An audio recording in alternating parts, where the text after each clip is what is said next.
গত রাতে 2টার দিকে মেয়েটার মা থানায় এসে নিখোঁজ জিডি করার পরেই থানা থেকে একটা টিম বিভিন্ন জায়গায় খোঁজখবর নেয়, পাওয়া যায় নাই। আজকে সকালের দিকে, ভোরের দিকে 6টা সাড়ে 6টার দিকে ফোন আসে থানায় যে মসজিদের 2য় তলায় একটা লাশ পাওয়া গেছে। তারপর থানা থেকে টিম যায়, আমি নিজে যাই, গিয়ে দেখি মসজিদের 2য় তলায় লাশটা উপর করা অবস্থায় ছিল।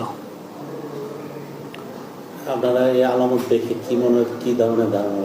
প্রাথমিকভাবে মনে হচ্ছে অবশ্যই মার্ডার, আর পোস্টমর্টম করার পরে আরও বিস্তারিত জানা যাবে। আর এদিকে আমাদের সিআইডি ক্রাইম সিন ইউনিটও আসতেছে, তারাও পর্যবেক্ষণ করলে বোঝা যাবে অন্য কোনো কিছু কিনা। এমনি কি আমরা দর্শন বলতে পারি? এখনই বলাটা আগেই বলে ফেলা হয়ে যাবে, এটা আরও পরে বলা উচিত নিশ্চিত হওয়ার পরে।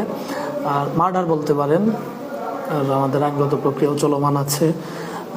যারা এর সাথে সম্পৃক্ত এরকম সন্দেহভাজনদেরকে আমরা পাকড়াও করছি এবং জিজ্ঞাসাবাদও করছি। ইতিমধ্যে আমরা 2জনকে নিয়ে এসে জিজ্ঞাসাবাদ করতেছি, তারাও সন্দেহের তালিকায় আছে।